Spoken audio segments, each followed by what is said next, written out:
Angkatan CAS-an 2024 ini perlu disesuaikan. Ya, makasih Mas Dika. Assalamualaikum warahmatullahi wabarakatuh. Waalaikumsalam. Teman-teman ASN, ini juga pengetahuan buat teman-teman ASN yang lain, khususnya bagi teman-teman Pak Wakaya ya, yang sudah melamar menjadi P3K maupun menjadi CASN. Dan ini memang menjadi pertanyaan juga bagi teman-teman ya. Jadi yang paling penting adalah bahwa penyesuaian jadwal ini tentunya juga pertama ini adalah kesepakatan pemerintah dengan DPR, khususnya Komisi 2. Dan ini juga sudah diputuskan secara bersama. Nah, oleh sebab itu, kalau menurut kami apa yang menjadi pertimbangan? Tadi untuk penyelesaian tenaga non-ASN khususnya, ini kan ada dua tahapan, ada tahap 1, ada tahap 2. Tahap 2 ini sebetulnya ada juga teman-teman kemarin yang tidak masuk di tahap 1, kita berikan kesempatan di tahap 2 ya, bahkan sampai 2 kali perpanjangan. Sehingga mungkin ini juga kita ingin bahwa nanti pengangkatannya itu bisa serentak dan tahap 2 itu juga sudah bisa kita selesaikan gitu. Di samping selain itu juga kita melakukan penataan-penataan untuk ASN kita. Barangkali itu Mas Dika. Siap. Ya.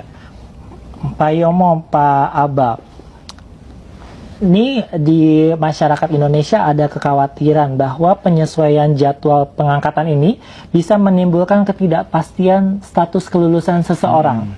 Bagaimana nih tanggapan Pak Yomo dan Pak Aba? Ya.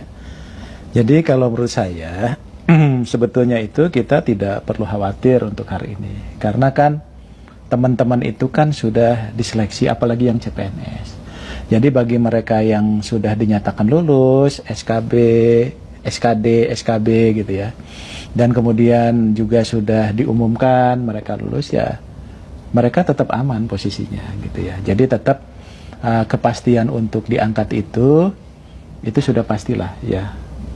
Dengan demikian maka yang mundur itu adalah nanti secara teknis, nanti Pak Yomo akan jelaskan ya. Nanti yang penting bahwa mereka pada waktunya tadi walaupun ada pengunduran, misalnya nanti sudah ditetapkan bulan Oktober 2025, itu sudah pasti di sana. Ya, termasuk nanti proses penugasannya dan sebagainya. Termasuk juga yang P3K. P3K apalagi polanya kan dengan CPNS berbeda ya. Jadi mereka terdata dalam database, mereka mendaftar, pasti kepastiannya itu pasti ada. Nah, justru itu untuk menjamin kepastian mereka aja. Cuma ya tadi harus bersabar sambil nunggu teman-teman yang lain, kurang lebih begitu. Pak Yomo gimana Pak? Ada yang mau ditambahkan? Ya, saya tambahkan. Assalamualaikum rekan-rekan semua. Jadi hasil kesepakatan antara pemerintah dengan DPR bahwasannya untuk pengangkatan CPNS dan P3K itu memang disesuaikan untuk CPNS 1 Oktober 2025, P3K-nya 1 Maret 2026. Jadi sebetulnya salah satunya kenapa harus disesuaikan, saya ingin cerita. Jadi selama ini TMT pengangkatan CPNS maupun P3K itu tidak sama antara instansi satu dengan instansi yang lain. Sehingga ada yang sudah bekerja karena usulan dari instansi satu cepat, ada yang belum ya karena memang belum ditetapkan SK-nya. Nah, kita tidak ingin terjadi seperti itu. Kalau bisa mereka yang melamar untuk formasi tahun 2024 ini diangkatnya juga harusnya sama, bekerja sama, mulai diangkat sama, mulai digaji sama. Sehingga kemarin disepakati bahwasannya untuk CPNS itu nggak ada lagi TMT yang berbeda-beda, yaitu disepakati 1 Oktober 2025. Nah, tinggal kita nanti membuat roadmap-nya secara teknis bagaimana supaya mereka yang kemarin dinyatakan lulus itu bisa bareng diangkat oleh PPK-nya masing-masing di TMT yang sama. Itulah salah satu kenapa kita tidak ingin itu berbeda-beda. Itu Mas.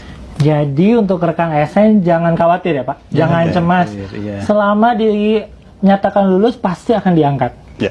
Di bulan Oktober 2025 untuk CPNS dan Maret 2026 untuk PPPK.